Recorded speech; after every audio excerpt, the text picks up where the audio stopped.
Hello everyone, welcome to Oakkey's kitchen table. Come on in, grab a seat and get yourself ready for the cinema experience of me explaining why I am so silly. So in my previous video I mentioned that I'd made a really silly stuff up during the week.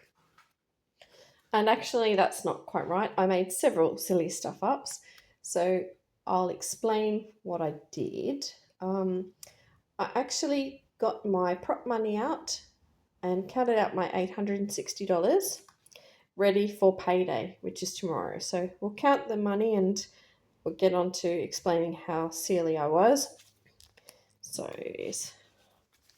that way so you can see 100, 200, 300, 400 and 50, 550, 570, 590, 610, 630, 650, 670, 690, 710, 720, 30, 40, 50, 60, 70, 80, 90, 800, 5, 10, 15, 20, 25, 30, 35, 40, 45, 50, 55, 60, $860.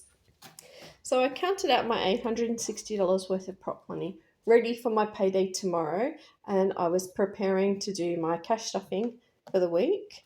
And then I thought, you know what? Every now and then you should reconcile your bank account. So, reconciliation, it's the same word that we use when we're talking about culture.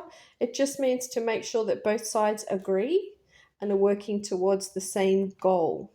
So, if you cash stuff with prop money like I do, you need to make sure now and then that it's exactly the same amount that you do have in actual dollars in the bank.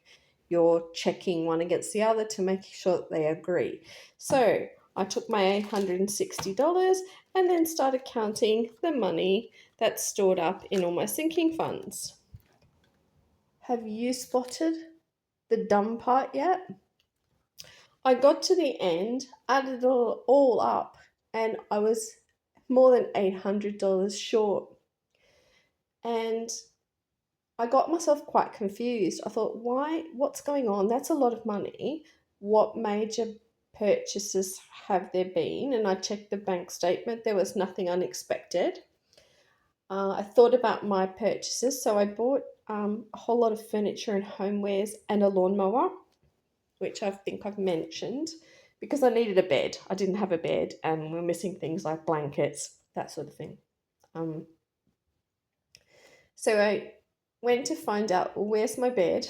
And the company that I bought it off actually cancelled the whole purchase order without telling me, like quite a long time ago. And I was really mega annoyed at them.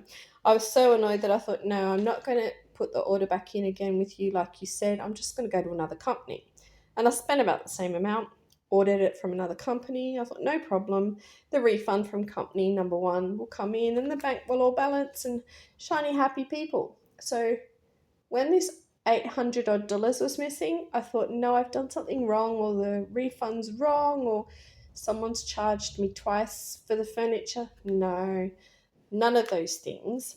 What I'd done is counted tomorrow's pay, counted this $860, and then went looking in the bank for that amount. And of course, it's not there yet. I get paid tomorrow.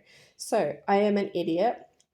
I've laughed at myself and called myself all sorts of names.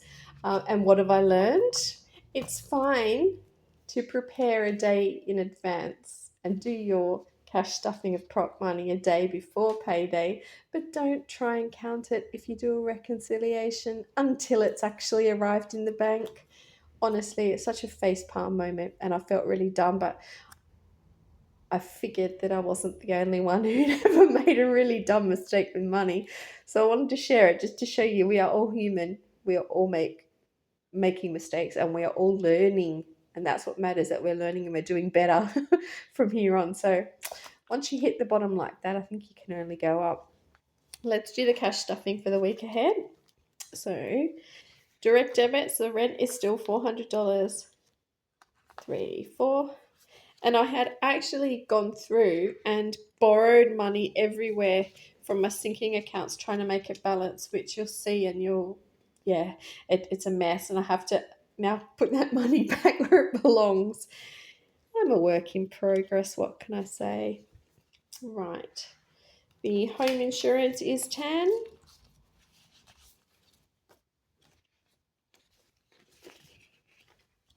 The essentials. And thankfully, yes, I do have enough money to pay into them. I thought that it was going to be a very upside down week where I couldn't even afford to eat anything except for baked beans on toast. Power bill, I need to add 40.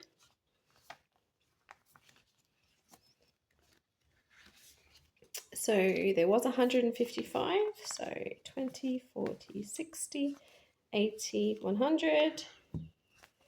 20, 40, 60, 80, 85, 90, 195. The bill is 205, I think. So I'm really, really stoked that the money's all ready for me and it's coming, like I've got to pay it the beginning of February. So happy days. Then the water. So I'm adding 15.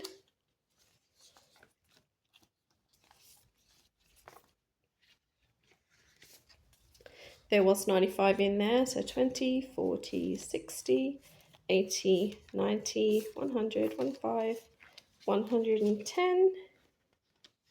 A nice buffer since I don't know exactly when that bill's coming. The phone bill, I'm using about $10 a week, so that's what I'm adding. Actually, I'm going to add 15 so that I've got a little bit of a buffer. If I need to renew my data, I can do that early if I've binged on too much YouTube. So 10, 20, 25, $30 in there. Transportation is one where I actually pulled some money out trying to make the binder balance. So I will put the 10 back in there so that it's fully funded at 15. Discretionary sinking funds, my health and personal care only has 40 in it. So I will add the 20. So it now has 60.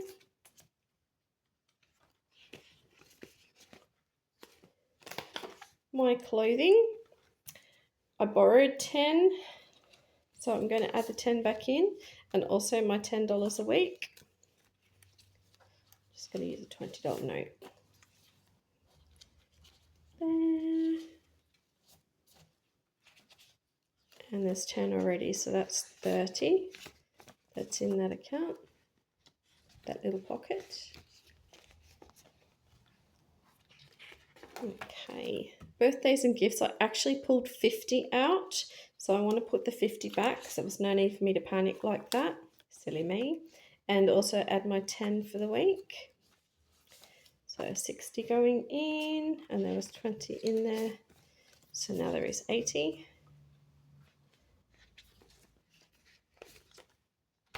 Birthdays and gifts.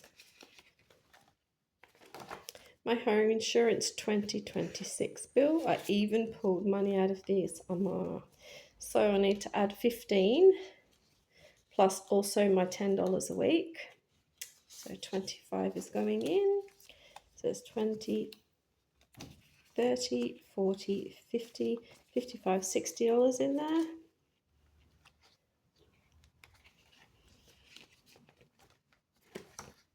My home maintenance. Wow, wiped that out, didn't I? So I actually borrowed the 10 there. So I need to add the 10 plus this week's 10. 20 going in. My budgeting is just $5 a week in case I want new crayons. Okay, passports and travel I didn't touch. Thank goodness. And a 10 going in there. And there was 390, 100, 200, 300, 50, 70, 80, 90, 400. And I think that the costs are $380 when I have to submit it, which is very shortly. Okay, then we have the weekly discretionary. I did actually have food money left over, and that's partly because it wasn't the sort of weather where we left the house if we didn't have to. We made do and we stayed out of the rain. I also have a gift card that I was given over the Christmas period, so I'm going to use that for some food shopping, and there's $25 on that. So that would mean that I actually have uh, $55 already, which means I need to add another 55 to bring it up to the 110. 55. So 85 plus a voucher. My personal spending, there's $30 left over. It's kind of a miracle, but then I did think I was having a panic, so I stayed away from the internet spending at least. So adding 70 there. It's 50 and a 20. 50, 70, 90, 100 into my personal spending. And the next one, which I thought I had completely wiped out and had no chance to start it, but when I did my reconciliation properly, there was money left over to start my challenge. So I'm excited and adding all the money that I also have left over. So there will be 100, 220, 40, 50, 60, 70, 80, 90, 95, 205, 10, 15, 20, 25, $225 to start my 100 envelope challenge. I'm really hoping to achieve $5,050 this year by the end of the year. That's not a huge amount of money, but it's a really big thing for me because I'm on such a interesting budget, interesting income. So I'm going to make a video shortly where I get started with that, and I'm just crazy happy about the fact that I can actually add another challenge to my weekly videos. So I hope you'll join me to watch that, and I want to thank everybody who likes and subscribes and leaves comments. You really do make my day when you do that. Thank you, and have a really nice week. Bye for now.